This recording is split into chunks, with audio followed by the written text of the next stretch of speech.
Commander Sarah Chen stood at the observation deck of the Lunar Deep Space Array, her dark eyes fixed on the holographic display that had been showing the same enigmatic signal pattern for the past 3 days. The signal didn't match any known configuration in humanity's vast database of space transmissions, yet something about its structure felt eerily familiar.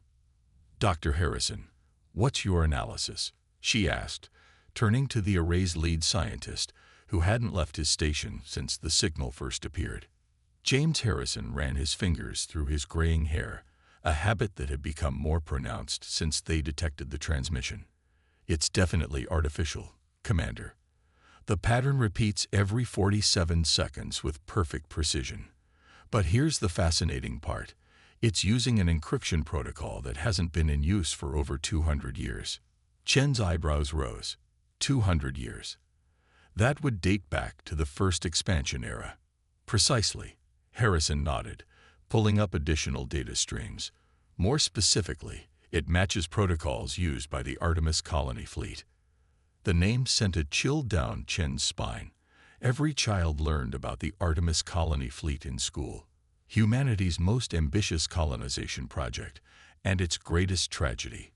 12 massive colony ships, carrying over 50,000 of humanity's brightest minds, disappeared without a trace during their journey to the Proxima Centauri system.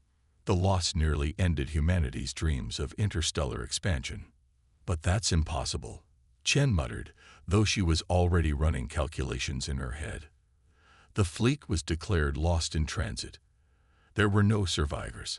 Harrison's eyes gleamed with excitement. "That's what we thought. But this signal, it's coming from the Horsehead Nebula, well off the original plotted course to Proxima Centauri. And there's more." He gestured, and the holographic display shifted to show a series of complex mathematical equations. The signal isn't just broadcasting its location. It's carrying data, massive amounts of it.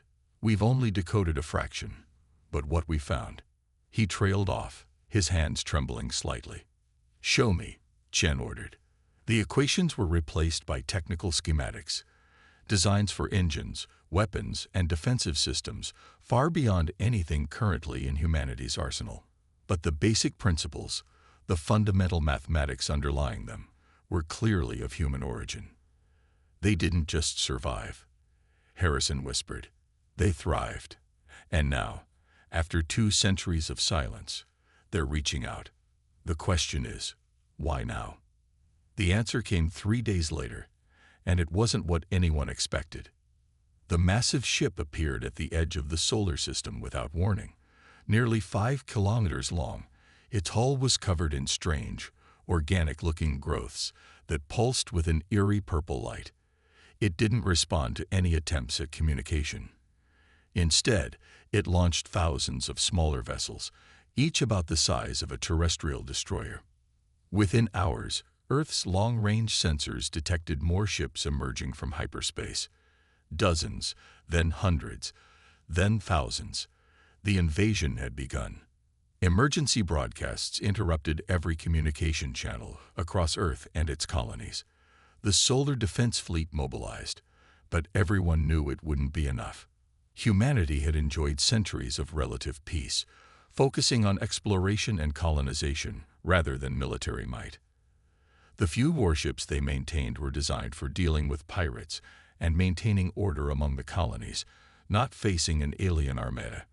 As the alien fleet approached, Chen found herself back at the lunar array, now transformed into an emergency command center. The holographic display showed a sea of red markers representing the incoming hostile forces, with Earth's meager defenses represented by a small cluster of blue dots. "We've finished decoding another segment of the Artemis signal," Harrison announced, his voice tight with urgency. "It's a warning. The aliens, they call themselves the Nexus Collective. They're not just invading Earth. They're harvesting worlds, absorbing all biological and technological resources into their hive mind." "How did the Artemis fleet know about them?" Chen demanded. "Because they encountered them first," Harrison replied, bringing up the decoded data. "The fleet's disappearance wasn't an accident. They detected the collective's presence near Proxima Centauri and changed course to avoid them. They found refuge in the Horsehead Nebula, and they've been preparing ever since. Preparing for what? The answer came in the form of new signals, dozens of them, erupting from different points around the solar system. Hidden quantum beacons, placed centuries ago by the Artemis fleet, suddenly activated. Space itself seemed to tear open as massive ships emerged from hyperspace, ships of clearly human design, but unlike anything Earth had ever produced. The lead vessel, nearly as large as the collective's mothership, broadcasted on all frequencies. This is Admiral Elena Santos of the Artemis Defense Force. Earth, we've come home. And we haven't come alone. More ships appeared, thousands of them, each bearing the markings of the Artemis fleet, but enhanced with technologies that must have been developed over their 2 centuries of isolation. They moved with impossible grace, their hulls shimming with energy fields that seemed to bend light itself. The collective isn't invincible, Harrison read from the incoming data stream. The Artemis fleet has been fighting them for generations, developing specific countermeasures. They knew the collective would eventually find Earth, so they left these beacons, watching and waiting for the right moment. Chen watched as the Artemis ships engaged the collective forces. Their weapons bypassed the alien shields as if they didn't exist. Their defenses absorbed energy attacks that would have vaporized Earth's strongest warships. It was like watching a dance, a deadly, precisely choreographed performance 200 years in the making. They didn't just survive, Chen realized, echoing Harrison's words from days earlier. They evolved. They became what humanity needed them to be. As the battle raged across the solar system, more data poured in from the Artemis fleet. Weapons schematics, shield frequencies, tactical analyses of collective behavior patterns. Everything Earth would need to join the fight effectively. They're not just here to save us, Harrison said softly. They're here to prepare us. This isn't the end of the war. It's just the beginning. Chen nodded, already coordinating with Earth's military command to implement the Artemis fleet's tactics. Humanity had always prided itself on its ability to adapt and overcome. Now, with the return of their lost children and the threat of the collective looming over them, that ability would be tested like never before. The signal that had started it all continued to pulse steadily in the background, its message now clear. Humanity wasn't just fighting for survival. They were fighting for their right to determine their own destiny among the stars. And this time, they would face the challenge united. The children of Earth and the descendants of Artemis, together at last. Dr. Maya Rodriguez stood in the medical bay of the Artemis flagship Prometheus, staring at genetic sequences that defied everything she thought she knew about human biology. As Earth's leading expert in genetic engineering, she had been among the first scientists invited aboard after the initial battle against the Nexus Collective. Remarkable, isn't it? Dr. Alexei Volkov, the Prometheus's chief medical officer, gestured at the holographic display. His features bore the distinctive markers of genetic enhancement, slightly larger eyes adapted for low-light conditions, denser muscle structure visible even through his uniform, and skin with a subtle metallic sheen that provided protection against radiation. These modifications, Maya traced a finger through the air, following a particularly complex genetic sequence. They're far beyond anything we've achieved on Earth. The integration is seamless. Necessity drove innovation, Alexei explained. When our ancestors realized what they were up against, they knew conventional warfare wouldn't be enough. The collective adapts too quickly, learns too fast. We needed to evolve faster. Maya nodded, remembering the footage from the battle. She had watched Artemis soldiers moving with impossible speed and precision, their neural networks somehow resistant to the collective's psychic attacks that had incapacitated normal humans. But there were costs. Alexei continued, his enhanced eyes dimming slightly. The first generation of modifications had a 30% survival rate.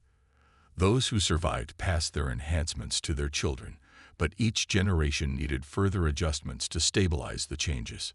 The medical bay doors slid open, admitting Commander Sarah Chen. She had been coordinating with the Artemis fleet since their arrival, serving as the primary liaison between Earth's military and their long-lost cousins. Dr. Rodriguez. Chen nodded. I trust you're finding our allies' biological archives informative. Informative doesn't begin to cover it, Maya replied. Commander, these advancements could revolutionize human medicine, not just our military capabilities. That's why we're here. A new voice joined the conversation. Admiral Elena Santos entered the medical bay, her presence commanding immediate attention. Unlike Alexei, her enhancements were subtle. Only the faint golden flecks in her dark eyes hinted at her modified genetics. The collective isn't just a military threat, Santos continued. They're an existential one. They don't just conquer species, they absorb them, strip away everything that makes them unique, and add their biological and technological distinctiveness to their own. Maya felt a chill run down her spine, like a biological version of the technological singularity. Exactly, Santos nodded, which is why we didn't just enhance our soldiers. We had to enhance our entire civilization. Every child born in the Artemis colonies for the past century has carried some level of genetic modification. Chen's eyes widened. Your entire population. It was adapt or die, Alexei said softly. The collective's first attack on our colony world taught us that.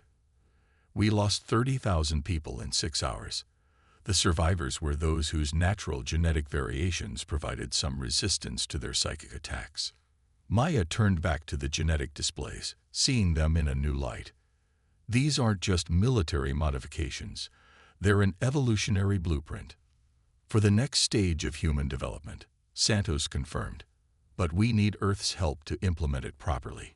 You have resources we lack, genetic diversity we lost due to our limited population. Together, we can prepare humanity for what's coming. And what exactly is coming? Chen asked. Santos' expression darkened. The force that attacked Earth was a scouting party. Dangerous, but small compared to the collective's main fleet. We've bought ourselves time, but they'll be back. When they return, they'll come with everything they have. Maya's fingers flew across the holographic controls, diving deeper into the genetic data. How long do we have? Our best estimates suggest 2 years, Santos replied. That's why we need to begin the implementation immediately. Dr. Rodriguez, you're one of the few people on Earth qualified to understand these modifications fully. Will you help us? Maya looked at the genetic sequences again, the product of 2 centuries of desperate innovation, of humanity pushing itself to evolve or face extinction. The implications were staggering, the ethical considerations complex. But facing the alternative, where do we start? The next 18 months transformed human civilization. The Artemis fleet shared not just their genetic innovations, but their advanced technology, helping Earth's industries retool for the coming conflict. Volunteers lined up for the enhancement procedures, acceptance driven by the stark footage of the collective's attack and the understanding that traditional defenses wouldn't be enough. Maya worked around the clock with Alexei and other Artemis scientists, refining the enhancement process for Earth's more diverse population. The success rate improved dramatically, reaching 95% by the end of the first year. Each new generation of enhanced humans brought fresh innovations, their modified minds working in ways their ancestors could never have imagined. The changes weren't just physical. Enhanced humans demonstrated increased empathy and emotional intelligence, along with their physical and mental improvements. It was as if in preparing to fight for humanity's soul, they had discovered new depths to their own humanity. It's beautiful, in a way, Maya commented to Chen one evening, watching enhanced children playing in one of the new training facilities. Their movements were too quick and precise to be natural, but their laughter was purely human. We had to become something more than human to preserve our humanity. Chen nodded, absently rubbing her arm where her own enhancement procedures had recently healed. The Artemis fleet did more than save us from the first attack. They gave us a future. But will it be enough? Maya wondered aloud. As if in answer, the facility's alarms began to blare. Chen's enhanced reflexes had her moving before the sound fully registered, Maya close behind her. They reached the command center just as Admiral Santos was bringing up the long-range sensor displays. Multiple quantum disturbances detected at the edge of the system, Santos reported, her enhanced eyes scanning the data streams at impossible speed. Energy signatures match collective patterns, but the scale. The holographic display expanded, showing hundreds, then thousands of artificial quantum rifts forming. The collective's main fleet had arrived early. Humanity's time for preparation had just run out. Maya exchanged glances with Chen, seeing her own mixture of fear and determination reflected in the commander's enhanced eyes. They had changed so much, learned so much, but would it be enough? The next few days would answer that question once and for all. The void between Mars and Jupiter erupted with quantum distortions as the collective's main fleet emerged from hyperspace. Their biomechanical ships darkened the solar system like a swarm of locusts, each vessel easily twice the size of those in the previous attack. At their center, a massive hive ship pulsed with sickly purple energy, its organic hull stretching 20 kilometers from end to end. In Earth's combined fleet command center, Admiral Elena Santos watched the enemy deployment with enhanced vision that could process tactical data faster than any computer. Beside her, Commander Sarah Chen and Dr. Maya Rodriguez monitored their own sectors of the holographic display, their recently enhanced minds working in perfect synchronization with the ship's systems. They've adapted their shields, Santos observed, noting the subtle changes in the enemy's energy signatures. The frequencies we used in the last battle won't be effective. But we've adapted too, Chen replied, her fingers dancing through tactical projections. Earth's defense fleet had been completely rebuilt over the past 18 months, incorporating both Artemis technology and fresh innovations from the enhanced human population. The combined human fleet took up defensive positions around Earth and Mars. 2 centuries of Artemis experience, mixed with Earth's strategic traditions, creating a hybrid defense doctrine unlike anything the collective had encountered before. Enhanced human pilots linked directly with their ships, their modified nervous systems processing information at quantum speeds. The collective struck first, launching a massive psychic assault that rippled through space. But humanity was ready. Enhanced minds flickered with golden energy as they repelled the attack, their modified genetics rendering them nearly immune to the collective's mental warfare. All ships, execute Operation Sunburst, Santos commanded. The human fleet split into precisely coordinated groups, executing maneuvers that would have been impossible for unenhanced crews. Ships wove between enemy formations at relativistic speeds, their enhanced pilots predicting and avoiding enemy fire with uncanny accuracy. Maya monitored the biological data streaming in from the front lines. The collective is already trying to adapt to our enhancements. Their ships are generating new countermeasures in real time. Let them try. Chen smiled grimly. Every adaptation gives us more data on their biological processes. The battle unfolded across the solar system like a deadly dance. Enhanced human crews fought with impossible precision, their ships moving in patterns that seemed to defy physics. The collective's numerical advantage was partially negated by the humans' superior tactical coordination and their ability to predict enemy movements. But the collective was far from defeated. Their HFY ship unleashed a new weapon, tendrils of dark energy that reached across space, attempting to corrupt the very code of human enhancement. Ships caught in the tendrils reported crew experiencing massive genetic instability. Maya, Santos called out, "We need a solution." Maya's enhanced mind raced through biological calculations, analyzing the weapon's effects. The dark energy is targeting specific genetic sequences, trying to unravel our enhancements. But there's a pattern. She worked furiously with the medical team, her enhanced intelligence processing genetic data at unprecedented speeds. The weapon relies on quantum entanglement to affect our DNA. If we can reverse the entanglement, send the solution to all ships, Santos ordered. Chen, prepare the fleet for Phase 2. As Maya's countermeasure spread through the fleet, human ships began to emit a golden quantum field that neutralized the collective's genetic attacks. The high ship reacted immediately, its organic hull writhing as it prepared to launch another weapon. "They're adapting faster than expected," Chen reported. "The HFY ship is generating some kind of quantum bubble. It's trying to isolate itself from our countermeasures."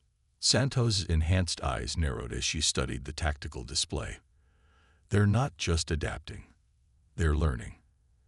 Everything we throw at them makes them stronger. Then we need to throw something they can't adapt to," Maya said suddenly. "Something fundamentally different from our previous attacks." She pulled up data from her genetic research. "The collective operates like a virus, constantly evolving to overcome defenses. But what if we could use that against them?" "Explain," Santos demanded. "Their ships are biomechanical, part organic, part machine. They adapt by incorporating beneficial traits from species they encounter. But what if we gave them something that looks beneficial that isn't?" Understanding dawned in Chen's enhanced eyes. "A genetic Trojan horse." Maya nodded. "We can modify our ship's quantum signatures to mimic a beneficial adaptation. When their hive mind tries to incorporate it, it would disrupt their entire network," Santos finished. "How long to implement?" "With our enhanced processing speed and the fleet's quantum computers, 20 minutes." Santos studied the tactical display. The human fleet had bloodied the collective, but they were still vastly outnumbered. "Make it 10. Chen, coordinate with all ships. I want every weapon targeted on that high ship the moment Maya's modification is ready." The next 10 minutes were among the most intense of the battle. The human fleet fought defensively, their enhanced crews pushing themselves to the limit to buy time. The collective pressed their advantage, not realizing they were being set up for humanity's trap. "Modification ready," Maya announced, transmitting to all ships. "All vessels, synchronize quantum signatures," Chen ordered. "Prepare to execute on my mark." The combined human fleet's energy signatures shifted subtly, presenting an irresistible target to the collective's adaptation protocols. The high ship's sensors turned toward them, its organic systems eager to incorporate what appeared to be a powerful new enhancement. "They're taking the bait," Maya reported. "Quantum assimilation beginning in 3, 2, 1. Chen's voice rang out across the fleet. "All ships, fire." The timing had to be perfect. The moment the collective began to assimilate the false enhancement, every human vessel unleashed their weapons. The high ship's defenses were temporarily down as it processed the new information, leaving it vulnerable for a crucial second. That second was all humanity needed. The combined firepower of two civilizations struck the high ship like the fist of an angry god. But more devastating than the physical damage was the cascade effect of Maya's genetic Trojan horse, rippling through the collective's neural network at quantum speeds. The high ship's organic components began to turn against its mechanical systems. The effect spread to connected vessels, creating a chain reaction of dysfunction throughout the collective fleet. "It's working," Maya breathed, watching the biological data stream. "Their neural network is collapsing." Santos allowed herself a small smile. Humanity's greatest strength was never our technology or our enhanced genetics. It was our ability to think differently, to find solutions where others see only obstacles. The battle was far from over, but for the first time, the combined forces of Earth and Artemis had the upper hand. The question now was, how would the collective adapt to this devastating blow, and what price would humanity pay for their victory? Maya stood in the converted cargo bay of the Artemis flagship Prometheus, surrounded by holographic projections of data recovered from the damaged collective vessels. The neural patterns pulsing before her told a story that changed everything they thought they knew about their enemy. "This can't be right," she muttered, her enhanced mind racing through calculations. "Admiral Santos, you need to see this." Admiral Elena Santos arrived moments later, accompanied by Commander Chen. Both officers' enhanced eyes widened as they processed the information displayed. "The collective," Maya explained. They're not just an alien civilization. They're what remains of countless civilizations that tried to achieve technological singularity and failed. She manipulated the holographic display, showing neural patterns that were eerily familiar. See these base sequences. They're human, not from our time, but from an alternate Earth that achieved singularity thousands of years ago. Their consciousness merged with their machines, but something went wrong. The same pattern repeats across different species, Chen observed, her enhanced vision picking out subtle similarities in the data. They all tried to transcend their biological limitations, and instead became part of the collective. Santos finished.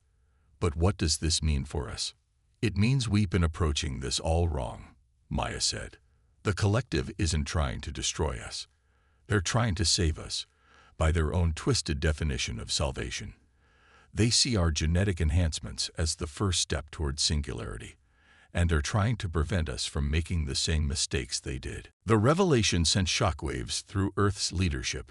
Dr. James Harrison, who had first detected the Artemis signal, joined them via quantum link from the lunar array. "There's more," he announced. "We've finished decoding the original Artemis mission logs. The fleet's disappearance wasn't just about avoiding the collective. They found something out there, evidence of an ancient human civilization that successfully achieved transcendence without losing their humanity." Santos's enhanced eyes narrowed. "Where is this evidence?" Harrison's hologram gestured, bringing up star charts, a system deep in the Horsehead Nebula. The Artemis colonists discovered ruins there, along with intact databases, everything they achieved. Their genetic enhancements, their quantum technology.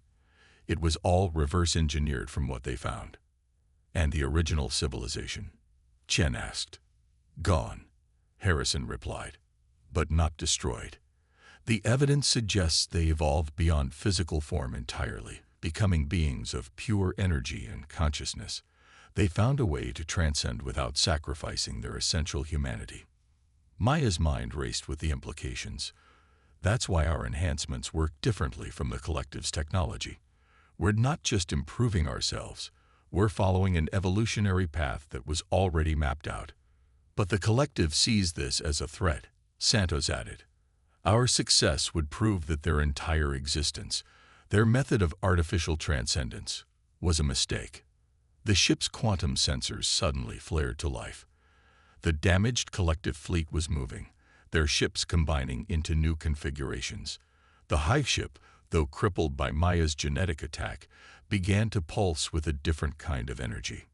"They're attempting something new," Chen reported, scanning the tactical data. "The damaged ships are merging, combining their resources into something else." The space around the collective fleet began to distort as reality itself seemed to bend. Maya's enhanced senses detected quantum fluctuations unlike anything they'd encountered before. "They're trying to force transcendence," she realized with horror. "They're going to attempt to drag our entire system into their version of singularity." "How long?" Santos demanded. "At the current rate of quantum acceleration, hours at most." Santos' decision was immediate. "Harrison, send us everything you have on the ancient ruins." "Maya, Chen, I need options. If there's a way to achieve true transcendence, we need to find it before the collective forces their version upon us." Maya dove into the data from the Horsehead Nebula ruins, her enhanced mind processing millennia of accumulated knowledge. The ancient humans had left more than just technology. They had left a roadmap to consciousness evolution. "The enhancements we've been using," she said slowly, "they're not just physical modifications. They're preparing us for something bigger. The increased neural density, the quantum-entangled DNA. It's all groundwork for a different kind of transformation." "Can we use it?" Chen asked. "Maybe." The ruins described a process of collective consciousness that's completely different from the collective's forced merger. Instead of overriding individuality, it enhances it. Each mind becomes more itself while simultaneously connecting to the greater whole. Santos studied the tactical displays showing the collective's continuing transformation. How many enhanced humans would it take to initiate this process? "That's just it," Maya replied, excitement building in her voice. "We've already started. Every enhanced human is already connected through quantum entanglement at the genetic level. We just haven't activated the full potential of those connections. And if we did, we could achieve what the ancient humans did, true transcendence while maintaining our humanity. But it would have to be voluntary. Every enhanced individual would need to choose to participate." Santos opened a channel to all Earth and Artemis forces. "This is Admiral Santos. In the next few minutes, you're going to receive information about a choice. Everything we've been through. The enhancements, the battles, the losses and victories. It's all led to this moment. We found a way to evolve beyond what we are, but only if we choose it together." As Maya's data was transmitted across the fleet, a new kind of awareness began to spread through the enhanced population.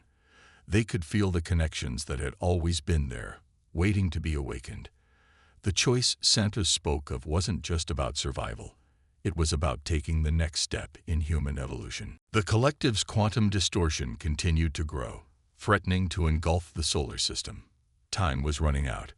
Would humanity find its path to true transcendence in time, or would they be absorbed into the collective's failed vision of evolution? The next few hours would determine not just the fate of Earth, but the very nature of human consciousness itself. The solar system hung in the balance between two possible futures. On one side, the collective's quantum distortion expanded like a cancerous growth, threatening to absorb all of humanity into its failed vision of transcendence. On the other, Maya's discovery offered a path to something greater, a way to evolve that preserved the very essence of what made them human. Admiral Santos stood on the Prometheus's bridge, watching as golden threads of quantum energy began to connect enhanced humans across the fleet. The decision to attempt transcendence had spread rapidly, each individual making their choice to participate. As they did, their consciousness expanded, forming a vast network of minds that maintained their individuality even as they joined something greater. "It's beautiful," Commander Chen whispered, her enhanced senses perceiving the growing web of connections. "I can feel them all. Every mind, every soul, yet everyone remains distinct." Maya monitored the process from her station, her own consciousness expanding to join the growing network. This is what the ancient humans discovered. Evolution without loss, transcendence without sacrifice. The collective reacted to the emerging human consciousness web with something approaching panic. Their HFY, still attempting to force its version of singularity, increased power to dangerous levels. Reality itself began to warp around their fleet. "They're afraid," Santos realized, her enhanced mind now connected to thousands of others. "They recognize what we're becoming, and it terrifies them." Through the expanding consciousness network, humanity began to access knowledge and abilities that had laid dormant in their enhanced genetics. The ancient humans hadn't just left them technology. They had encoded the very path to transcendence in their DNA, waiting for the moment when humanity was ready to take that step. "All ships, move into position," Santos commanded. Her orders carried simultaneously through conventional channels and the consciousness network. The human fleet responded with perfect coordination, their enhanced crews now operating with a level of synchronization that made their previous efforts look clumsy by comparison. The collective launched a desperate attack, trying to disrupt the growing human consciousness web. But where before their psychic assaults had been devastating, now they seemed crude and primitive. Humanity's awakening consciousness simply absorbed and redirected the energy, using it to accelerate their own transformation. Maya's voice echoed through the network. "The quantum resonance is reaching critical threshold.